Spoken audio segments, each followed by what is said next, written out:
Avreste mai pensato che si può fare un millefoglie di baccalà e cime di rapa? Un piatto originalissimo. Oggi voglio proporlo a voi e condividere questa meravigliosa ricetta. Io sono Francesca e questa è Scola la Pasta.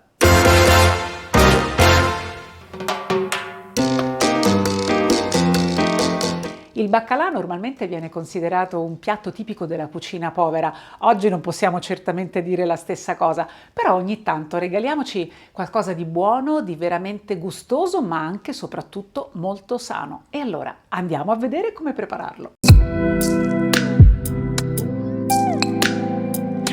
Per prima cosa gli ingredienti. Abbiamo delle cime di rapa, questa verdura che io ho già provveduto a lavare. Mi raccomando, già l'ho raccontato in qualche video precedente, il lavaggio della verdura bisogna farlo avendo cura di lavarla almeno 3 volte e se possibile in uno di questi passaggi con un cucchiaio di bicarbonato per essere sicuri di rimuovere tutte le impurità dell'atmosfera. Secondo ingrediente molto importante, il baccalà, e qui faccio una breve parentesi perché io ho comprato, e lo faccio spesso in questo modo, il baccalà sotto sale. Non compro il baccalà bagnato, ma lo compro proprio completamente ricoperto di sale, si trova molto facilmente nei supermercati. Bisogna metterlo sott'acqua per almeno 2 giorni, quindi deve essere completamente ricoperto e cambiare spesso l'acqua, oppure addirittura sotto l'acqua corrente. Non di più, non di meno, 2 giorni esatti è il tempo giusto. Quindi bisogna avere un pochino di organizzazione, quando decidete di farlo dovete pensarci almeno un paio di giorni prima. Proseguiamo con i nostri ingredienti, come vedrete molto semplici perché avremo dell'olio d'oliva, dell'aglio e del peperoncino e poi infine del pangrattato. Allora cominciamo con la bollitura delle verdure. L'acqua bolle, per prima cosa una manciata di sale grosso, ma ricordiamoci solo per la verdura perché il baccalà è già salato di per sé.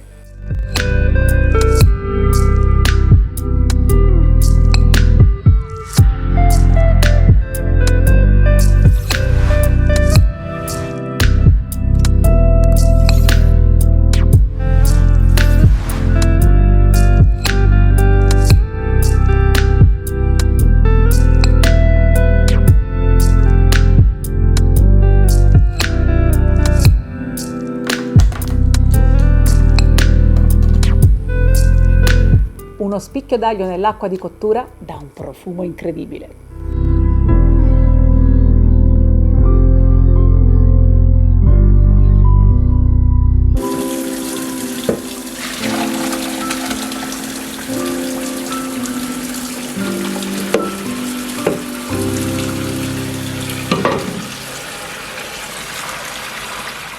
Ho lasciato la verdura nello scolapasta a scolare per un po' e intanto ci occupiamo del baccalà. Lo mettiamo a lessare per un quarto d'ora, mi raccomando senza sale perché è già salato.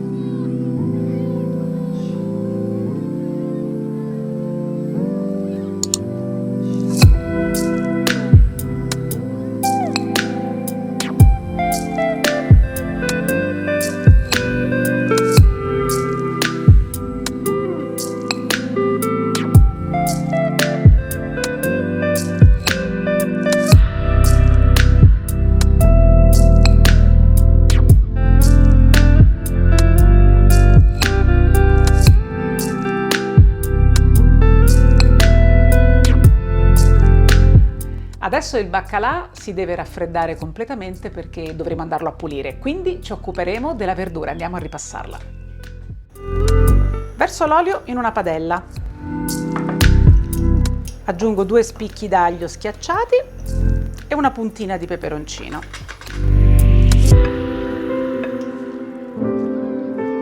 E versiamo la verdura. Naturalmente ho rimosso l'aglio che avevo usato nell'acqua di bollitura.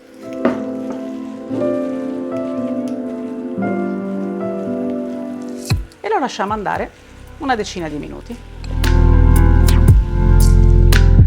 E adesso la pulizia dei baccalà. Armiamoci di guanti e a chi serve anche un paio di occhiali. Procediamo. Dobbiamo procedere a rimuovere tutta la parte della pelle e ovviamente anche le spine. E se possibile già cominciamo a tagliare il baccalà in scaglie. Ecco, in questo modo. Così in questa maniera riusciamo anche a rimuovere le spine laddove ci siano ancora.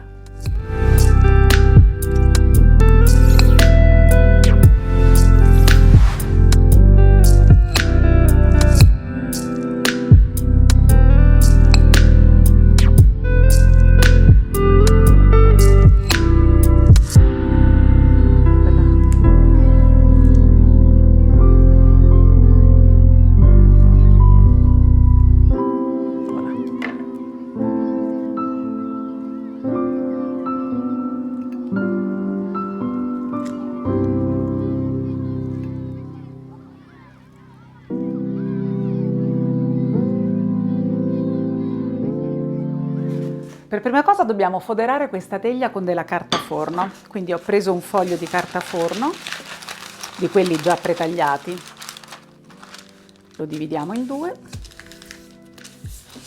lo ridivido ancora e poi lo piego su se stesso in senso diagonale, così.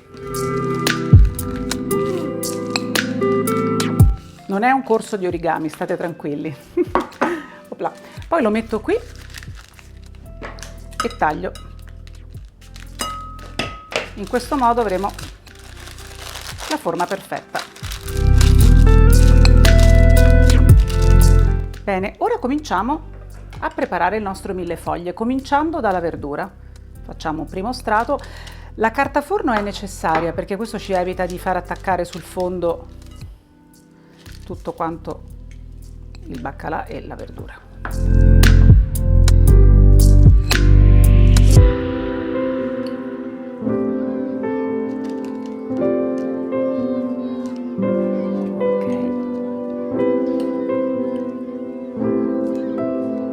Adesso possiamo cominciare con il baccalà. Dobbiamo fare delle millefoglie, quindi dovremo farlo in piccoli pezzi. In questa maniera sarà più saporito perché si sposerà meglio con la verdura.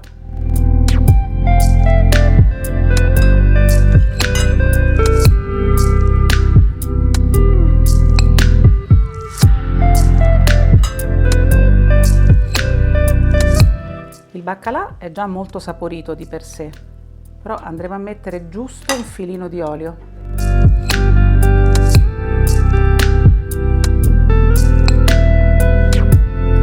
E poi proseguo facendo un altro strato di verdura.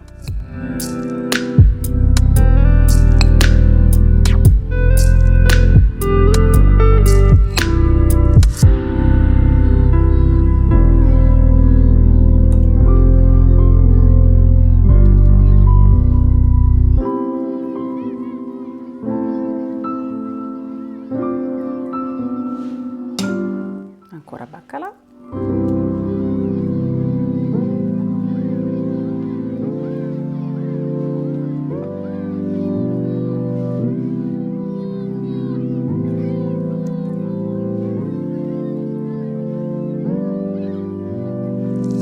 Siccome la teglia ce lo consente, possiamo anche allargarci.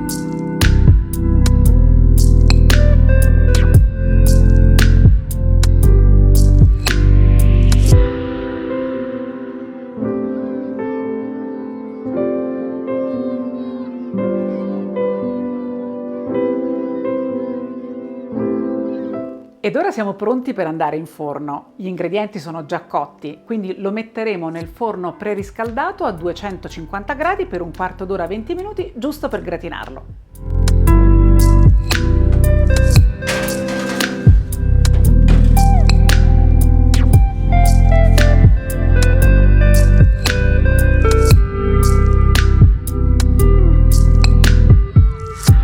Ed ecco pronto il nostro millefoglie di baccalà, un piatto originalissimo e soprattutto super gustoso da mangiare al volo. Non vedo l'ora di assaggiarlo.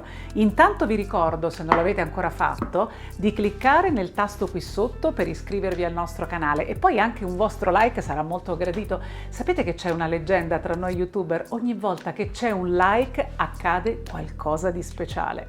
Io vi aspetto sempre qui nella nostra cucina di Scola alla Pasta, the Italian way of making food.